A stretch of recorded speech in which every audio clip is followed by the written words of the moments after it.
Nigeria has been grappling with a deepening humanitarian crisis. The crisis is characterized by a series of complex factors, including conflict-driven displacement, food insecurity, limited access to healthcare, and a lack of clean water and sanitation facilities. These issues have given rise to a growing population of internally displaced people and refugees living in overcrowded camps with inadequate resources. Here in New York, on the sidelines of the UNGA, during this event, themed Building Partnerships for Durable Solutions, the country's coordinating agency appeals for United Nations and international assistance. Minister Betta Edu underscores President Bola Tinubu's commitment to tackling poverty and hunger. The President has approved the Presidential Humanitarian and Poverty Alleviation Trust Fund for Nigeria. And this will have several governing cadres with a structure that will show accountability and transparency. 30% of the fundings expected in this trust fund will be coming from the government of Nigeria. And it's expected that the rest of this funding comes from other nations, the United Nations, donor agencies, philanthropic individuals, private sector, who we want to bring fully into the space, amongst other forms of innovative fundraising. The essence is for us to be able to adequately address the issues which we face on ground as a matter of urgency.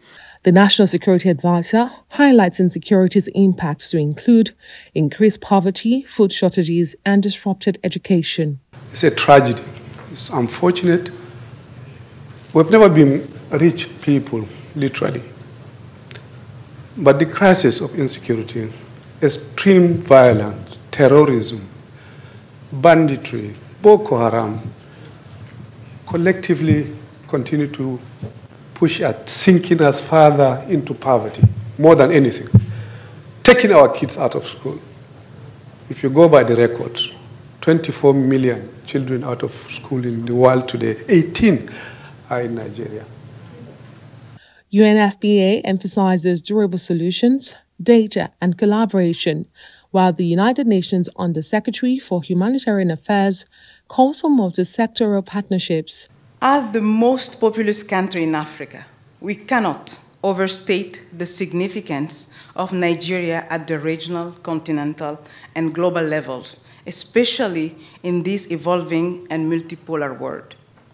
While we note with appreciation the ongoing collaboration and partnership between Nigeria and the United Nations system in the country, including my agency, there is still work to be done, including along humanitarian development and peace nexus.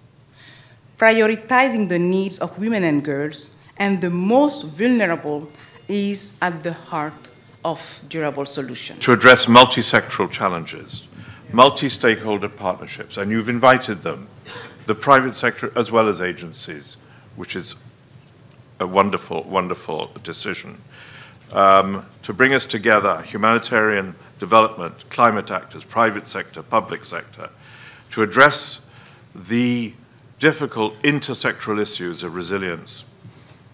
Education, oddly, an intersectoral issue. Protection, and we see this so terribly in Sudan, for example, today, action on gender-based violence. The message is clear. The challenge is immense, and collaboration is essential for lasting solutions. Elsewhere, almost simultaneously, Nigeria's Minister of Trade and Investment unveils NATEP, a talent export program aiming to generate 1 million jobs in Nigeria over the next 5 years. NATEP is a key national initiative that will serve as a special purpose vehicle to position Nigeria as a leading global hub for service exports, talent sourcing, and talent export. NATEP will serve as a dedicated entity to address the unique needs and challenges faced by the talent and service export industry. The program will lay special emphasis on enhancing competitiveness, fostering innovation, and driving sustainable growth through trade in services. The evolving migration pattern not only depletes the nation's workforce, but also negates investment in education and potential revenue from citizens staying, resulting in a triple loss. Other speakers emphasized the need for Nigeria to proactively leverage this situation. The forum established some months ago a skills accelerator in Nigeria, and under the leadership of Her Excellency the Minister and others, we hope that we will be able to provide support to NATEP through the continuous reskilling and upskilling of the workforce that will be a part of this initiative. The world would always look to places where they can find the best talent. That's the honest truth. And Nigeria has been participating in that deeply. But I think one thing we've not done well is actually to be intentional around how we milk that opportunity for our own economic development. And this is why this program is extremely important. The changing migration pattern raises questions on how to maximize the situation. Is the way that it will return to Nigeria, does it come from remittances that go to families for their care, education and school fees and so forth, health? Or is there a way that the government will get some resources from those who are the importers of your talent? Any remittance that comes back to your country is a source of FX to the financial system, and that also adds to financial system stability. So for us, any way we can increase financial system FX inflow, either through talent or through commodity export, is a welcome initiative. Adesoa Omorwan, Arise News.